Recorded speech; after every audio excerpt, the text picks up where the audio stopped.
Fala pessoal, sejam muito bem-vindos ao Pocket ADM Cast. Eu sou o Cláudio Caetano e hoje é dia de papo, dia de conversa, galera, sobre empreendedorismo, empreendedores e carreiras. E eu já vou ter que fazer aquele pedido especial para vocês, para que curtam, comentem, compartilhem esse vídeo, que com certeza pode impactar, engajar e motivar pessoas, galera. Então faça esse favor para nós aqui do canal, porque hoje o convidado é especial. Vocês estão vendo aí na tela, estou aqui com Daniel Monteiro, meu amigo, prazer, muito bom estar aqui batendo esse papo com você. Se apresenta para o pessoal.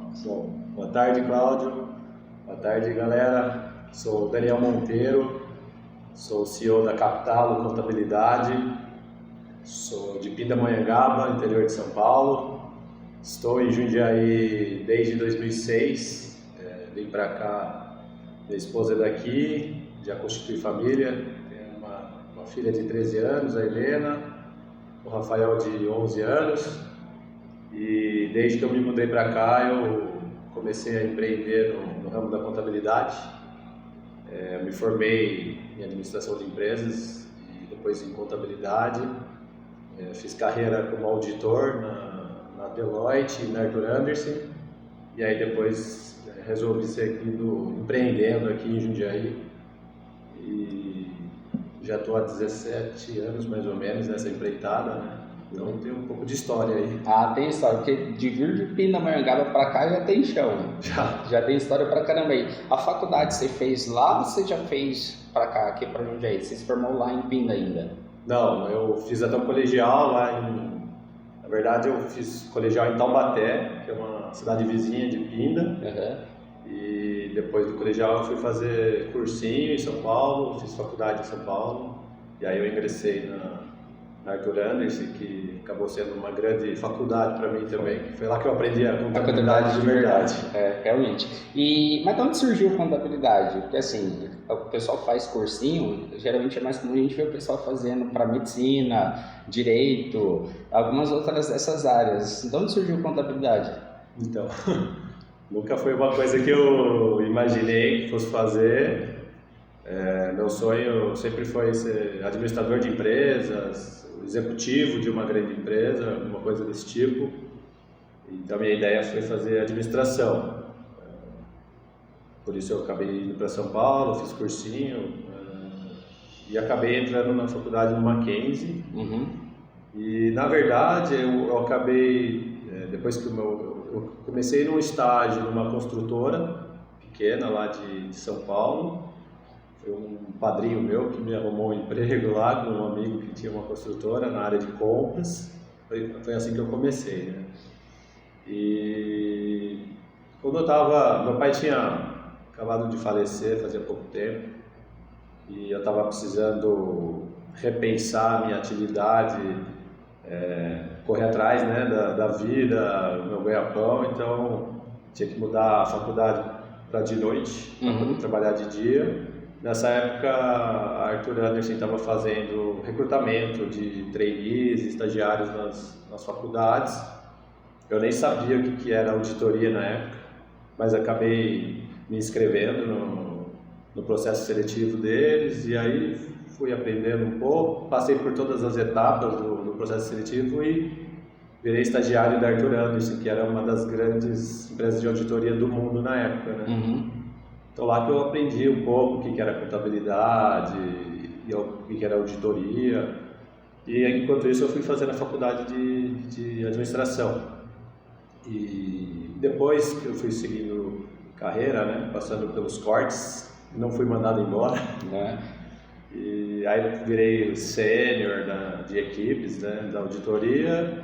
Aí para seguir carreira eu precisava ter o CRC de contador também. Uhum. Então assim, foi uma coisa que foi acontecendo naturalmente ali dentro da minha carreira, e a faculdade, a empresa dava como benefício pagar a faculdade dos funcionários, então eu aproveitei essa oportunidade aí e fiz o curso de Ciências Contábeis e depois foi de lá para cá, mas eu nunca sonhei em ser contador, né? Meu sonho era ser um executivo de empresa. No fim, hoje eu sou empresário, né, do ramo contábil. Uhum.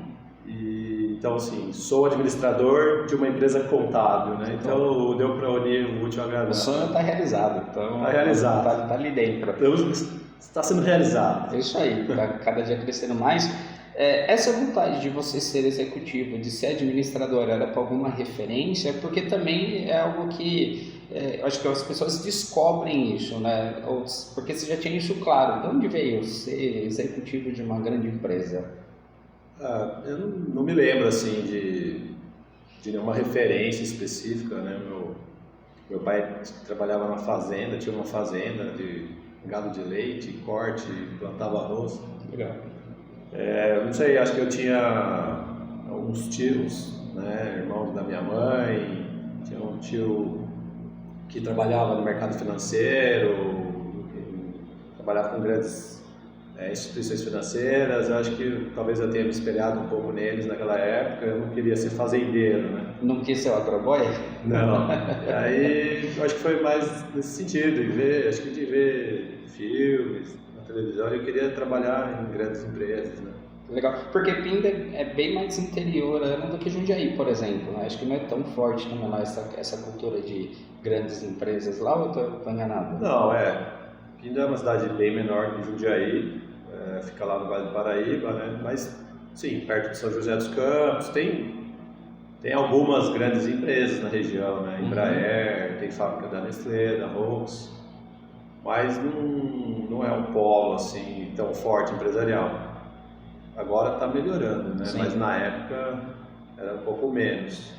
Mas assim, a ideia sempre foi para São Paulo, estudar em São Paulo, crescer profissionalmente lá, né?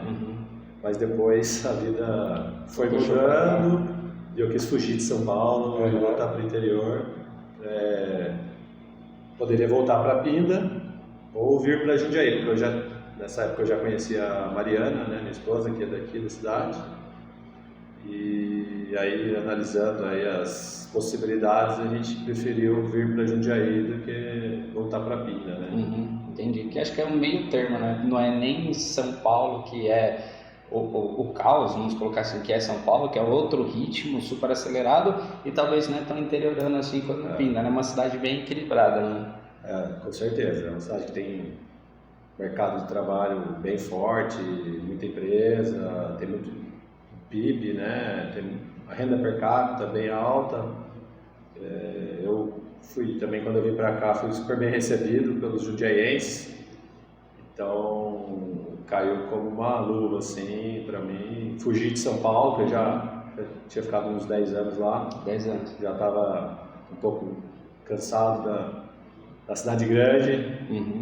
E aqui tá, vamos dizer, dentro do que eu gostaria mesmo, de uma vida de interior, com possibilidade de se locomover rápido, morar perto do trabalho, ter uma qualidade de vida, né? Encontrar as crianças, almoçar junto e trabalhar bastante. Então acho que aqui está excelente, assim, porque eu imagino com uma qualidade de vida boa. Legal, muito bom. Fala para nós, Daniel, como é que é o mundo dentro de uma auditoria multinacional? Porque eu lembro disso desde faculdade, quando eu fiz faculdade era engraçado. Meio que tinha dois cenários que eram cenários ideais para todo e qualquer estudante de contabilidade. Um era fazer concurso da Receita Federal, esse era o sonho. Número 2, conseguir emprego numa auditoria multinacional. Então, assim, os alunos que conseguiam isso, top, né? Zerou o jogo. Como é que é dentro de uma auditoria multinacional? Putz, cara, era um desafio enorme, assim, todos os dias, muito trabalho. Pra falar a verdade, eu nem sei como é que eu passei no processo seletivo, né? Que é longo também, né? É um processo longo, difícil, pesado, várias fases, dinâmica de grupo, prova de inglês, assim, super extensa, muitas fases, mas não sei, acho que eu recebi uma luz na época e consegui ingressar. E era tudo muito novidade para mim, né? Porque eu tinha trabalhado naquela construtora que eu comentei com você por 6 meses, basicamente, tinha sido meu primeiro emprego. Eu ajudava a fazer orçamentos, compras, era auxiliar de compras, né? Então não tinha grandes experiências ainda. não entendia nada de contabilidade na época, só que lá é uma grande escola, né? Então, pra você ter uma ideia, os primeiros 30 dias ou 40 dias era um curso. A gente ia para a empresa para fazer curso, de manhã e de tarde. Chamava CBC, curso de contabilidade básica. Porque eles não pegavam apenas contadores, né? Pegavam o pessoal que fazia administração, contabilidade, economia, até direito, se eu não me engano.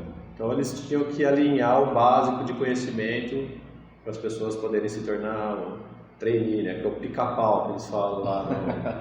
Não sei se você conhece essa história do pica-pau. Não, essa não, do pica-pau não. É porque geralmente quem entra nessas empresas, igual eu entrei, né, não sabe nada. Sim. E toda hora fica perguntando pro chefe: chefe, o que é isso? Como é que faz aquilo? Então eu pica-pau por causa disso, fica cutucando o outro para perguntar o que é. Eu não sabia não. Então eu virei pica-pau ali e era muito trabalho, assim. Trabalhava principalmente nas épocas de fechamento, de auditoria, né, de janeiro até abril mais ou menos. Virava à noite, trabalhava no final de semana. Dependendo do tamanho da empresa, a gente ficava às vezes 2 semanas, um mês, às vezes pegava umas menores, cada semana estava num lugar. Você imagina lá em São Paulo, né? Cada semana você está num cliente diferente, um trajeto diferente, carregando uma maleta com notebook, pegando uma linha de ônibus diferente. Sim. E você atendia basicamente Grande São Paulo? Né? Eu tive essa sorte de trabalhar mais em São Paulo. Porque daí eu conseguia ir na faculdade à noite. Verdade. Tinha alguns colegas meus que às vezes eram alocados em clientes grandes, fora de São Paulo, por exemplo, Embraer. O cara ficava o ano inteiro praticamente em São José dos Campos e não fazia mais faculdade, bombava. Porque tinha que ficar atendendo clientes lá, voltava um pouco, final de semana, dependendo da época do ano, para casa, mas ficava o ano inteiro. Então eu tive essa sorte de a maioria dos meus clientes serem ali em São Paulo, no máximo, acho que Mauá, alguma coisa. De vez em quando fazer um inventário físico em Manaus, assim, 31 de dezembro também. Um bate-volta. Coisa. Tá louco. Mas assim, na época era um sofrimento, muito aprendizado, mas muita cobrança. Os clientes reclamavam da gente, porque a gente estava lá, teoricamente a gente atrapalhava o trabalho deles, né? Porque eles tinham que ficar atendendo a gente. O gerente, o sócio sempre vinham com a pergunta justamente daquilo que a gente não sabia ainda. Mas olhando para trás, assim, depois que eu saí de lá, eu falei, os caras eram muito estruturados, muito organizados na questão de treinamento, de logística de equipe, toda forma de metodologia de trabalho que eles passavam para a gente seguir um padrão, né? Todas as pessoas que atendiam todos os clientes de uma forma dentro da metodologia. Eu, como um empresário hoje, vejo a dificuldade que é de você ter processos bem definidos, ter pessoas bem treinadas, todos falando a mesma língua, mesmo tom de voz. Então, assim, eu sou muito grato a eles por ter vivido lá por 6 anos, né? Entre Andersen e Deloitte, porque a gente... É muito difícil fazer o que eles faziam. Imagina. Assim, como empresário hoje, tentar seguir, né? Imagina. Mas é uma verdadeira escola. E é legal porque, assim, o objetivo do podcast é trazer essa visão empreendedora que, para mim, ela é romantizada, né? Então, as pessoas às vezes acham que empreender é fácil, rápido, indolor, né? Mas, assim, eu vejo... Vai trabalhar menos da onde quiser, né? Porque você vai ter liberdade financeira, geográfica... Anywhere office. Não é? E assim, aí olhando para trás, ou cavando nas histórias dos empreendedores, eu fico buscando características que fazem o empresário hoje ser um empresário de sucesso, por exemplo. Essa brincadeira que você fala aí do pica-pau, por exemplo, é algo que sem dúvida hoje te traz muita coisa. Por quê? Porque é curiosidade, é ficar perguntando mesmo, né? E isso foi o que te fez conseguir muito conhecimento. Tanto que hoje, por exemplo, você tem uma empresa de contabilidade, mas você não veio sabendo exatamente tudo de contabilidade fiscal e folha, mas continuou o senso de curiosidade, né? Pelo contrário, sei se eu estou te cortando, mas quando eu decidi encerrar minha carreira de auditor, né, eu já tinha me formado em contabilidade, eu tinha saído e fui trabalhar um período numa empresa que era cliente, que era minha cliente, eu atendia, como auditor. Eu fazia auditoria lá. E acabou surgindo uma oportunidade, uma vaga para trabalhar no departamento financeiro. Eu já estava cansado, né, de ser auditor e acabei indo para lá. E foi no período que eu estava resolvendo me casar com a Mariana, a gente ia mudar para Jundiaí, não ia, mas o que eu ia fazer em Jundiaí e tal. Aí um amigo daqui de Jundiaí, que já era amigo da família da minha esposa, advogado, me cutucou, né? Falou, viu, monta um escritório de contabilidade em Jundiaí, o mercado é bom, vamos lá, você tem conhecimento na contabilidade e tal, vou te apresentar uns clientes. Aí eu falei, pode ser, né? Nunca trabalhei em escritório de contabilidade, mas sou contador, né? Vamos lá. O diploma tá lá, mas foi uma de certa forma, assim, foi uma loucura, porque eu nunca tinha trabalhado num escritório de contabilidade, né? Então, na verdade, não sabe fazer nem ideia de como é que funcionava o escritório. Eu não sabia como funcionava o escritório de contabilidade. Eu sabia que eu precisava de uma pessoa para me ajudar com folha de pagamento. Boa. Que até hoje não é a minha área. Assim, sempre eu preciso ter uma pessoa, um anjo da guarda do meu lado aqui para me dar um suporte maior nessa área, né? Que é uma das coisas que os clientes mais têm dúvidas, mais perguntam. Então, é uma área muito importante aqui no nosso serviço. E precisava de alguém para me ajudar com a parte fiscal, né? Eu sempre gostei da parte societária, tributária, empresarial de uma forma geral e o contábil, né? Mas eu falei, beleza, vamos montar um escritório de contabilidade. Dei uma sorte que na época tinha uma ex-funcionária do meu sogro que estava querendo voltar a trabalhar com ele e aí ele falou assim, você vai conversar com o meu genro porque ele está precisando de você. Foi a Eliege, né? Ela acabou se tornando a minha primeira funcionária. Que legal. Porque eu não entendia nada de DP, ela já era bastante experiente na área, né? E estava precisava voltar a trabalhar, tinha tido, acho que tinha filho, alguma coisa assim, ela tinha parado de trabalhar. E ela veio comigo. Falei, beleza, já dava pra fazer. Já tem alguém que é no beleza. Aí o Tasso, né, que foi um advogado, um amigo que me incentivou, e falou assim, Daniel, tem um doutor aqui, o médico que está precisando abrir uma empresa e tal, vou mandar aí para você, né? Falei, beleza, pode mandar. Falei, pronto, e agora? Como é que faz para abrir empresa, né? Porque isso não faz parte do dia a dia de um auditor. Sim. E até mesmo na faculdade. Na faculdade eu também não me lembro de ter aprendido isso, porque eu fiz um curso contábil especial para auditores. Dava para eliminar várias matérias, né? Eu já sabia a contabilidade em si, mas para cumprir carga horária e tal. Então não cheguei a aprender os passos, né, da JUSESP e tal. Então foi assim, praticamente começar do zero um empreendimento que tinha tudo a ver com contabilidade, mas o dia a dia era completamente diferente, né? Sim. E aí o pica-pau continuou, né? O pica-pau continuou, só que eu não tinha muito para quem perguntar. Isso foi complicado também. Sorte que já existia internet na época, dava para pesquisar bastante, livros. Participei de uns treinamentos que eu procurei no Sindiconte, Sindicato dos Contabilistas de São Paulo. Na época eu ainda estava morando um pouco em Jundiaí, um pouco em São Paulo, fazia uns cursos de, sei lá, não me lembro o nome agora, escritório contábil perfeito, que tinha lá um beabá lá de como fazer cada área do escritório, né? E aí eu fui aprendendo dessa forma, até eu fiquei procurando se não existia uma associação de contadores, algum lugar aqui para eu poder conhecer outros contadores da cidade, né? Porque ninguém da minha família era contador, não peguei nada, né? Não herdei, não trabalhei com meu tio, nada. Então eu estava começando ali do zero mesmo. Aí eu encontrei a CONT, que é a Associação dos Escritórios de Contabilidade de Jundiaí, Na época eu acho que chamava Expojura ainda. E aí eu entrei em contato com o pessoal para perguntar como é que fazia para participar, que eu gostaria de conhecer e tal. E aí eu fui, né, na época, os colegas lá, o Mazola, o Fernando Manco, o pessoal me recebeu, eu fui conhecendo outros contadores da cidade, aí a gente começa a conhecer, a trocar ideias, ver se o caminho que você está indo é aquele mesmo, né?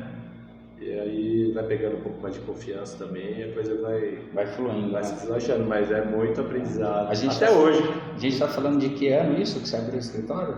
2006 para 2007. Legal. E aí começou com um cliente que foi indicação... Meu primeiro cliente foi a minha sogra. Sua sogra? Poxa, né? Ela já tinha uma sorveteria no Maxi Shop, uma sorveteria Labasque, e tinha um café também, na área de serviços lá do Maxi Shop. Então, ela acabou se desligando do escritório que atendia ela para virar minha cliente. Então foi assim que comecei. Que legal. Outra coisa que você tinha falado da sua experiência profissional, que eu também vejo que impacta hoje, é a questão de porque não tinha hora extra, acontecia muito na auditoria, às vezes final de semana, era muito intenso.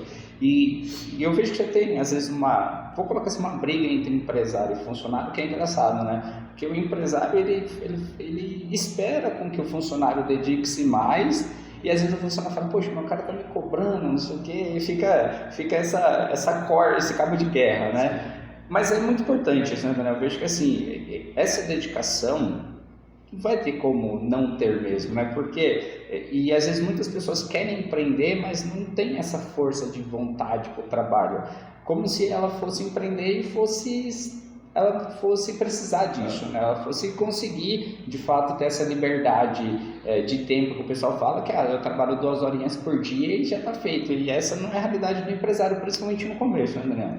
Não, com certeza, não tem como, cara, não tem muito atalho, né? Trabalho. Eu acho que assim, tem esse cabo de guerra, né, entre o empresário que precisa que a mão de obra se dedique, se esforce, dê o melhor de si, o empregado também, ele está ali, ele tem um salário, uma remuneração, tem um contrato entre as partes, né, e os dois esperam ganhos ali dessa relação. Nem sempre as duas partes fazem tudo o que prometem uma para a outra, mas o que eu vejo? Se o funcionário ele trabalha fazendo um corpo mole, vamos dizer, vou fazer o mínimo necessário, ou vou trabalhar ok, mas assim, deu meu horário, vou sair, nada contra, eu acho que tá justo, vamos dizer assim. Só que se ele acha que se ele fizer assim, ele fala assim, o dia que eu tiver o meu negócio, eu vou ser diferente, vai ser muito mais fácil e tal. Mas se o cara não tem garra, não tem aquela determinação, quando ele é funcionário ainda, quando ele resolver virar ao lado da mesa e ele se tornar um empreendedor, ele vai se lascar, porque assim, ele vai ter que trabalhar muito mais. E ele não vai estar acostumado a enfrentar assim, esses desafios que a vida impõe ali, né? Então, se a pessoa está ali, ela tem, minha opinião, né? Tem que trabalhar pensando que ele está trabalhando para ele mesmo. Não estou trabalhando para o Daniel, estou trabalhando para a empresa X, estou trabalhando para mim mesmo, vamos desenvolver e tal. É óbvio, né? Estou performando super bem, estou entregando resultados e meu chefe não está me reconhecendo. Vamos conversar, né, chefe? Por A mais B, estou te entregando muita coisa e tal. Não dá para a gente rever alguma questão, seja questão de hora extra, uma promoção, uma melhoria de remuneração variável, que seja. Mas se você conseguir mostrar, né, que você está se dedicando, está se desenvolvendo, está entregando resultado, eu acho difícil o patrão não reconhecer essa pessoa. Se ele não reconhecer, você já vai estar numa pegada que, tipo, posso mudar de emprego para um outro lugar, que eu vou entregar em outro lugar, ou, de fato, tem o seu próprio, você já se sente seguro, vai desenvolver o seu próprio negócio. Agora, assim, né, enquanto eu trabalho com os outros, eu sou mediano. Dificilmente você vai conseguir fazer diferente mudando de emprego ou virando empresário. Sim, essa é uma discussão que eu trago muito para os meus alunos justamente por isso, porque às vezes eu faço uma pergunta para eles, a resposta que vem é a cabeça de funcionário. Né? Eu falo, não, mas se coloca no lugar do empresário agora, e você sendo o dono da empresa? É meio chato mesmo, né, professor? Aí eu poderia ter feito de um jeito diferente, e é aquilo que você falou, troca-se tempo por dinheiro, mas ter essa mentalidade, eu estou me desenvolvendo, eu estou crescendo, independente se agora vai ter oportunidade aqui ou não, mas eu estou ganhando coisas que são para mim, né? Isso é muito importante. E você, eu vou dar um pulo aqui na história, até para eu conseguir chegar nessa pergunta, você tem uma certa moral para falar isso, porque aqui onde a gente está hoje na capital, uma coisa que me chamou muita atenção, aniversário de casa dos funcionários. Assim, no nosso meio de escritório contábil, não sei se você concorda, Daniel, mas tem meio que uma estigma assim, a rotatividade é normal. O funcionário ficou alguns meses e saiu. Eu vejo até que assim, alguns empresários contábeis se acostumaram com isso e falaram, beleza, é esse mesmo, vem outro, saiu um barará. E aqui na capital, poxa, a gente comemorou recentemente funcionário completando 15 anos, 13 anos, 12, 10 anos, assim, caramba, bem fora da curva do que eu enxergo. Duas perguntas, você também enxerga isso de forma geral nos escritórios, o pessoal se acostumando com essa rotatividade? E, cara, o que o Daniel fez que, poxa, tem um pessoal seguindo aí há anos? Putz, difícil falar isso, mas eu acho que tem dois aspectos aqui. Depois, se eu não responder, você pergunta de novo que eu tento responder. Mas tem sim uma rotatividade alta, principalmente porque a nova geração também, né, é uma geração um pouco mais imediatista, tem uma mudança grande aí de mentalidade, né? Então isso tem dificultado um pouco, principalmente para os empresários da área contábil mais antigos, no sentido assim que ainda não estão com a cabeça um pouco mais moderna. Tem vários escritórios antigos que estão se adaptando, estão se modernizando e estão conseguindo crescer, evoluir, mas o problema é quem ainda está com a cabeça mais antiga, né? A forma de tratar as pessoas, ou de enxergar esse relacionamento patrão, líder, liderado, forma de trabalho, de desenvolver as pessoas. Isso pode complicar muito, né? Com certeza. Eu acho que até no passado, no ramo contábil, existiam pessoas que ficavam muitos anos na empresa contábil, mas eram pessoas que ficavam totalmente estagnadas. Assim, mesmo quando eu comprei o escritório, teve uma época aí da história que eu acabei comprando um outro escritório de contabilidade, tinha pessoas já que estavam há anos trabalhando lá, né?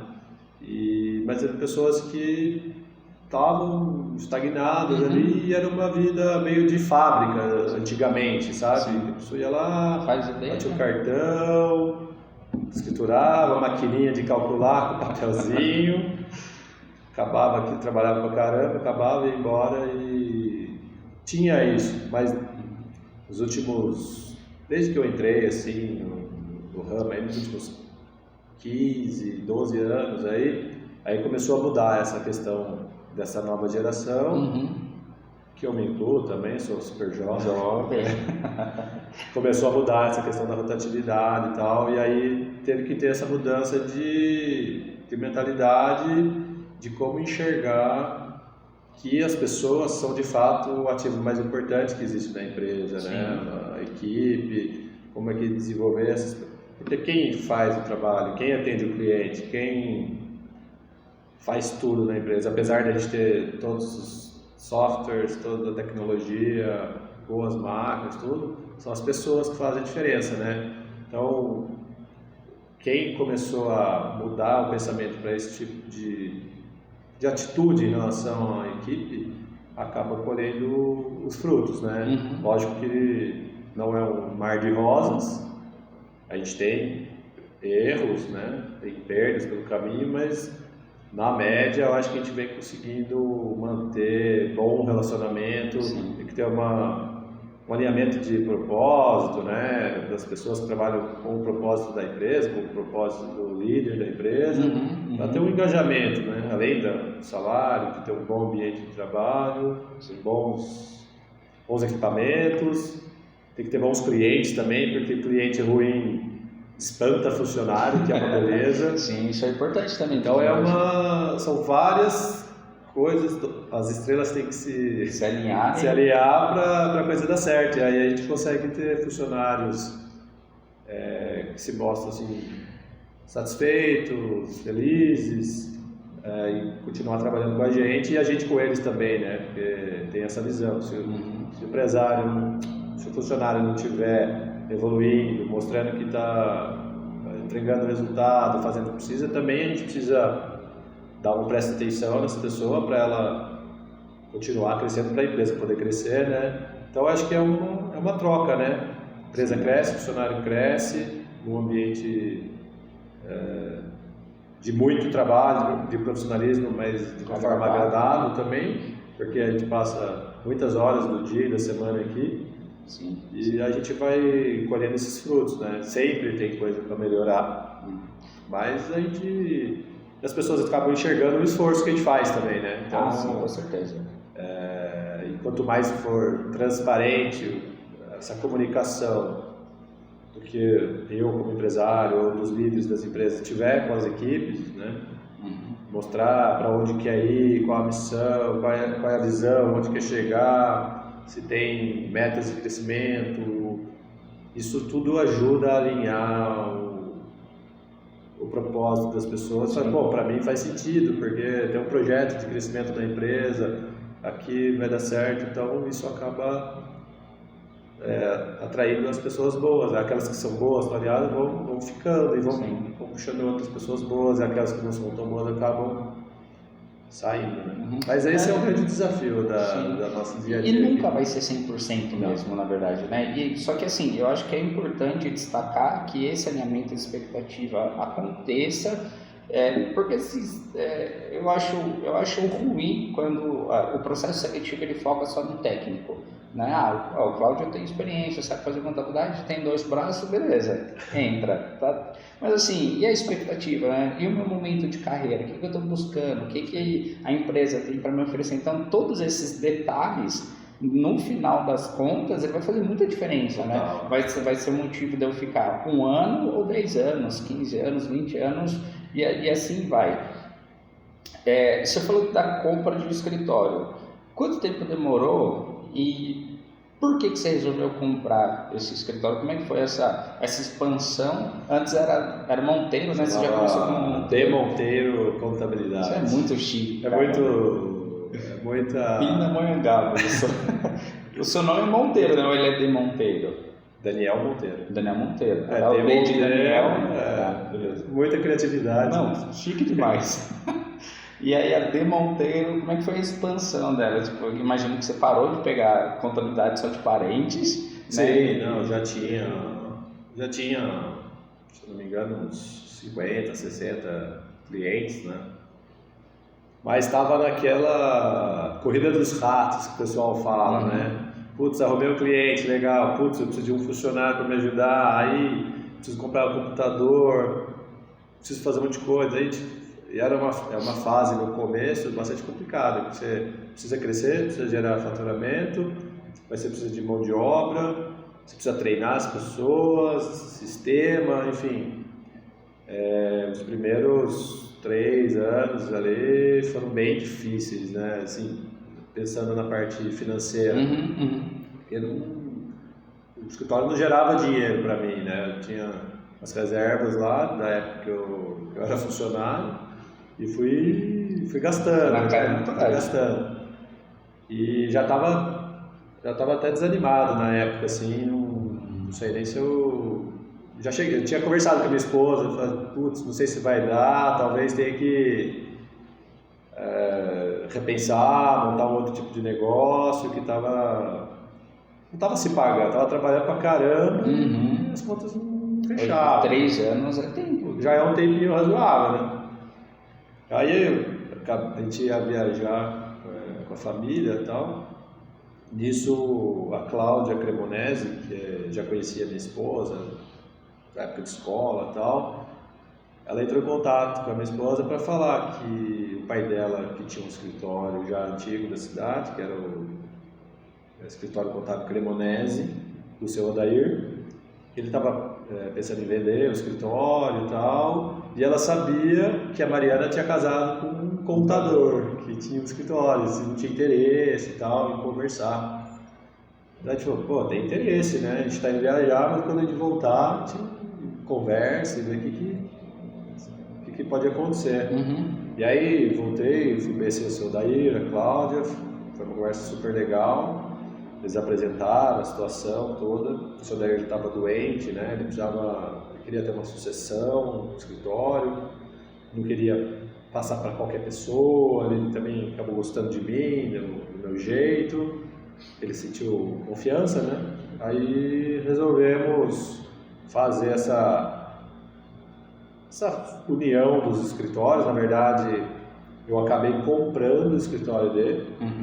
Fiquei sócio do escritório dele, e o escritório, daí essa empresa Cremonese incorporou o meu outro escritório, daí a gente acabou unificando tudo numa empresa só. Legal. E aí a ideia que eu tive na época, eu falei, seu Odair, você não fala que o senhor vendeu o escritório. Olha eu abrindo o jogo agora. Isso aqui ninguém sabe. Os clientes antigos agora eu descobri tudo. Se bem que para uso, acho que eu até já contei essa história, quando faz imposto de renda, a gente acaba se abrindo um pouco. Seu Odair, se você falar que vendeu o seu escritório, não vai dar certo, porque eu vou perder todos os seus clientes. Eu estou comprando porque eu quero esses clientes, né?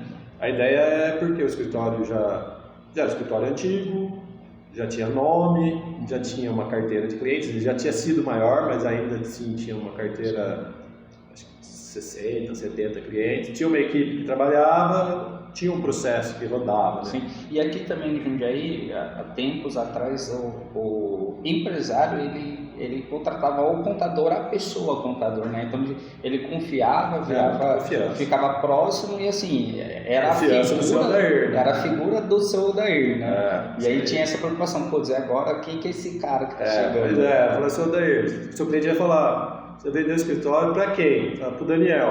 Que Daniel? É filho de quem? Ele é lá de Pindamonhangaba. Aí pronto. Aí eu, na época, eu estava com 29 anos, já não tinha cara assim, de muito sério, assim, parecia mais criança do que adulto.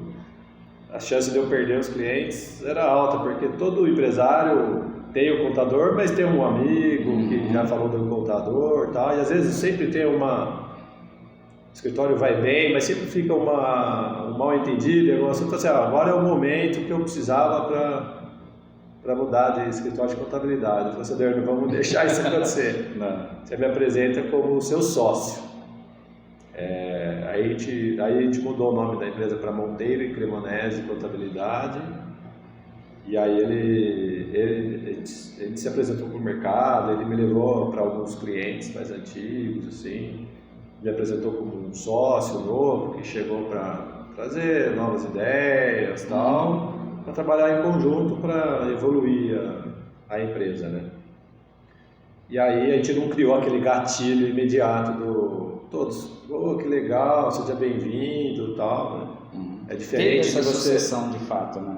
E aí o seu Odair ainda trabalhou, acho que 1 ano ainda lá comigo, né? A Cláudia também ficou uns 2, 3 anos ali, me ajudando a atender os clientes, a contar o histórico dos clientes, que é muito importante aqui na nossa área, né? Sim. Aquela história do imposto que ficou, porque tem clientes do funcionário, muito antigos, né? Tem cliente muito antigo, tem cliente da época lá de 1976, 1980, que ainda são clientes nossos. Que legal.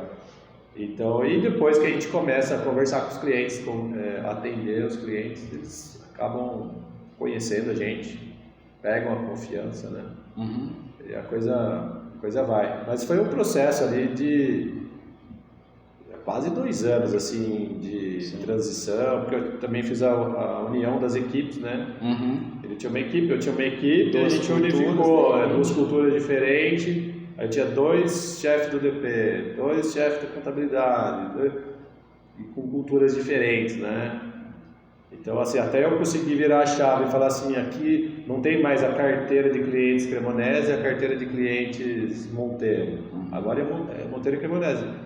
Demorou quase 2 anos para conseguir fazer isso, sim. Imagina. E aí, processo difícil também de demitir algumas pessoas, porque a gente tinha que escolher, às vezes tinha uma incompatibilidade. Foi um aprendizado grande também. Imagina, esses 2 anos foi assim a prova, né? Foram também, acho que todos os anos são prova. Nunca para, né? E aí tem uma coisa também que eu acho muito legal, e você falando agora, eu não sei se tem conexão. Porque assim, você teve a preocupação lá atrás, quando comprou a Cremonese, de não ter esse baque de desvincular a imagem do seu Odair, mas de introduzir a sua aos poucos e tudo mais.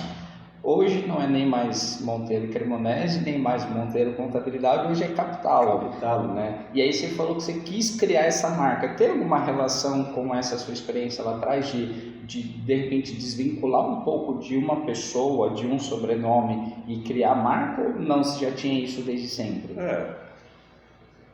Eu acho que tem um pouco de cada, né? Eu sempre quis ser empresário, né? Sempre quis ter uma empresa, um executivo de empresas e tal. E eu não gostava muito dessa ideia de ter o próprio nome no nome da empresa. Eu sempre quis ter uma marca. Mas quando eu comecei, deu para pensar muito, foi o de Monteiro, né? E até porque é tipo de escritório contábil, tipo de escritório de contabilidade, de escritórios de advocacia também, né? O escritório de advocacia ainda é assim hoje, mas as empresas de contabilidade mais atuais, mais modernas, já estão numa pegada um pouco diferente.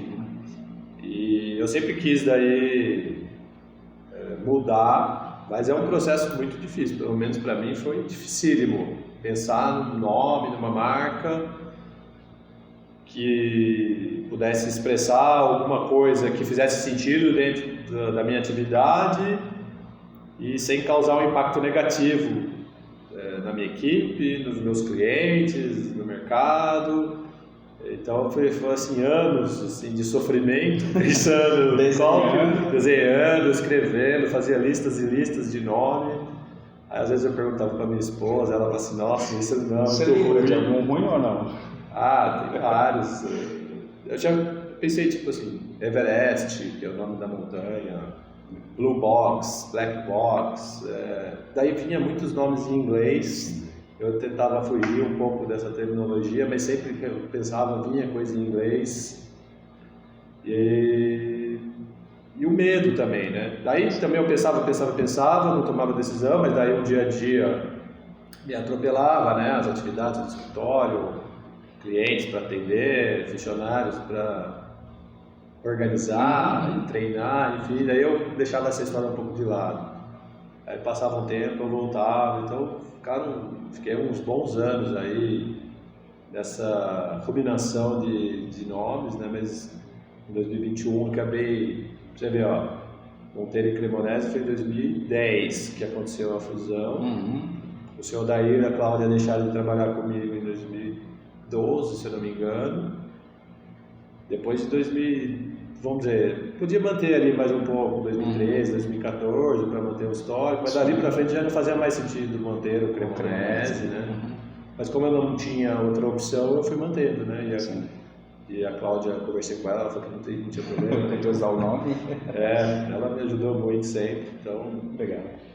Aí eu pensei no Capitalo, e Capitalo é um nome que não é inglês, não é nenhuma os 2 L's, né? Existe um fundo de investimento que se chama Capitalo e ele me ajudou a ter essa ideia, mas vi a questão do registro da marca, não teria problema por causa do L e por conta da atividade, né? Que não confunde com o fundo de investimento. E aí, por que capital, né? Capitalo vem de capital, que são os recursos que a gente precisa para montar qualquer empresa, né? Recursos financeiros, recursos humanos, recursos intelectuais, enfim, tudo que a gente precisa para montar uma empresa é considerado capital. Então eu gostei desse nome, assim, para tentar trazer para os nossos clientes que o nosso trabalho de contabilidade não é só gerar impostos ou fazer folha de pagamento. A gente está aqui para gerar relatórios que demonstram a posição financeira, os resultados, como é que está o investimento de capital deles no negócio, se está trazendo retorno ou não. É um trabalho muito mais amplo do que somente apurar impostos ou fazer folha de pagamento, né? Então, tem essa pegada para ajudar o cliente a entender que o nosso negócio é um pouco mais amplo, né? Sim, e isso acho que não foi só a troca de um nome, né? Foi eu vou usar essa palavra, não sei se ela vai certo, foi uma reestruturação do negócio no sentido de unificar propósito, unificar o objetivo da empresa, unificar a forma com que você queria ser visto pelos clientes, e isso no nome, né? Então, mas o nome trouxe toda uma bagagem. Foi uma virada geral ali que a gente fez. Eu acho que a gente estava na pandemia ainda. 21, pandemia. Foi no meio da pandemia ainda, a gente acabou repensando várias coisas internamente. Teve só para complementar também a questão do nome, né? A questão de ser uma marca e não o meu próprio nome. Que eu imagino que uma empresa, ela é muito mais do que o próprio dono da empresa, né? Sim. Como eu falei, a equipe, as pessoas que trabalham na empresa, elas são tão importantes quanto, né? São elas que põem a mão na massa, elas que executam, elas ajudam a atender os clientes, ajudam a trazer ideias e tal. E é meio, assim, na minha cabeça, né, um pouco prepotente demais ficar só o meu nome lá. Então, eu queria ter uma marca que mostrasse que a empresa era muito mais do que eu, até para os meus clientes, assim. Não é só o Daniel, é todo mundo que está lá. Sim. Quem está lá é porque... Quem está aqui dentro é capital. É capital que está atendendo, né? Até para a parte boa e para a parte ruim. Se a gente fizer uma besteira também, é capital, né? Isso ajuda a equipe a entender a responsabilidade deles aqui dentro também, Sim, né? legal. Eu não posso fazer qualquer coisa, porque é todo mundo que está aqui que responde junto, assim, não diretamente com um problema, mas assim, pô, se perder um cliente, não é só a capital que está perdendo, é todo mundo. Se a gente perder vários clientes, alguém vai ter que perder emprego, né? Então a gente tem que tentar passar essa ideia para as pessoas que está todo mundo junto aqui no mesmo barco, né? E essa questão da marca maior me ajudou a contar essa história para o pessoal que está aqui. Que legal, não, muito inteligente isso, e dos dois aspectos, né? Tanto que você se alivia um pouco disso também, né? Porque, de novo, igual a gente falou, antigamente a figura do escritório era sempre centrada no dono. Então, se o escritório tivesse 300 clientes, era 300 clientes ligando para o dono do escritório para saber tudo, e é aquilo, o dono às vezes ele nem está mais no operacional, nem sabe mais tão a mão assim. E eu vou passar para fulano. Mas quem que é fulano? Não queria conversar com ele sobre isso. Então você já conseguiu tirar um pouco esse encargo seu, trazer responsabilidade para as pessoas, que eu acho isso muito legal. E outra coisa que eu vi também, assim, tem uma frasezinha de efeito que eu gosto bastante. Para mim, assim, foi genial. Quero saber se foi você, se foi uma equipe de marketing que trouxe essa frasezinha. E eu brincava muito com isso, né? Até curioso, pensando nesse nosso papo, eu ficava assim, caramba, às vezes as pessoas perguntavam assim pra mim, Claudio, então você é contador? Eu falei, eu sou contador de história. Eu sempre brinquei assim, sempre, né? E aí, entrei aqui na capital, aqui nós gostamos de ter boas histórias para contar, né? Da onde veio isso? Putz, eu não sei se veio de algum lugar, mas eu acho que veio da minha cabeça, assim, pode... Se tem um dono aí, eu não sei. Agora é seu. Eu acho que foi meu. Eu acho que a primeira vez que eu falei isso foi numa viagem também. Eu já estava com a empresa rodando faz um tempo. Acho que deve ter sido em 2017, se eu não me engano. Estava com os primos, assim, com as esposas, os casais viajando e conversando sobre o trabalho também lá, né, na viagem. Aí o meu primo perguntou do meu trabalho como contador, como é que era e tal. E aí eu tentando explicar para ele o que a gente fazia. Que é uma dificuldade de... o que você faz e tal. E aí eu falei o que a gente fazia e o que a gente gostaria de fazer, né? Que na verdade seria contar as histórias das empresas, né? Porque contabilidade a gente tem que escriturar no livro diário, no livro razão, todas as operações que acontecem financeiras e não financeiras dentro da empresa, de alguma forma que a gente consegue captar, registrar no livro diário, e aquilo se transforma num balancete, num balanço, numa demonstração de resultado. E aquilo é a história da empresa, né? Às vezes ninguém lê aquilo, mas uma pessoa que entende de números ou que conhece um pouco da contabilidade, de análise de balanço, vai conseguir entender como foi a história daquela empresa naquele ano, comparando com anos anteriores, né? Então a gente gosta de dizer que a gente está aqui contando as histórias das empresas, né? E que a gente quer ter boas histórias para contar. Muito bom. É até legal que os clientes possam entender um pouco mais disso para saber que o nosso trabalho não é só... A gente até fala assim, né? Para nós, contabilidade não é apenas números, notas fiscais, impostos e geração de impostos. Para nós, fazer contabilidade é contar as histórias das empresas, né? Legal. Então, a nossa ideia aqui é contar boas histórias, porque a gente pode ajudar os empresários a gerir melhor as suas empresas e ter boas histórias para contar. E eu acho muito inteligente porque essas frases assim, ela ajuda a gente a traduzir a missão, visão e valores para a prática. Então, assim, o que eu estou fazendo aqui na contabilidade? De uma forma mais simples. Eu estou contando a história da empresa. E qual que é a história, né? Eu, por exemplo, não gostaria de contar uma história triste para o cliente, né? Então, a nossa tentativa aqui, às vezes acontece, né? A nossa profissão tem muito disso, mas é legal de ter isso em mente, né? Então, o que o Cláudio está indo fazer lá 8 horas da manhã? Eu estou indo lá escrever ou contar histórias dos clientes. Achei isso muito legal. E hoje, né, assim, com a fiscalização aumentando, tecnologia, os SPEDs, tudo que vai acontecendo, não tem mais história dupla, né? Ah, tem a história que eu conto para a Receita, a história que eu conto para os bancos. Sim. Se você quiser captar um financiamento, um crédito, alguma coisa. E a história que eu vou contar para os investidores, para captar, né? Então, assim, não tem história dupla, tem uma história única, né? Então, a gente sempre orienta os clientes, trabalha com os clientes de uma forma que eles possam ter uma história única, bem contada, que eles mesmos saibam qual é essa história, para que eles saibam o que eles estão dizendo para todos os terceiros que estão em volta da empresa, né? Top demais. Não tem dupla personalidade mais, acabou isso. Porque isso que você falou era bem isso mesmo, né? Tinha várias historinhas, né? Então, ó, isso aqui eu seleciono que eu vou botar para receita. Isso daqui eu vou melhorar porque eu quero que o banco me dê bastante crédito. Isso aqui é para investidor? Esquece. Hoje uma história só e escreveu. Exatamente. Isso é inteligente demais. Daniel, caminhando para o final agora, futuro. Como é que o Daniel enxerga o futuro da Capital? O que tem de planos e projetos aí? Eu acho que o futuro é promissor, né? Tá cheio de desafios.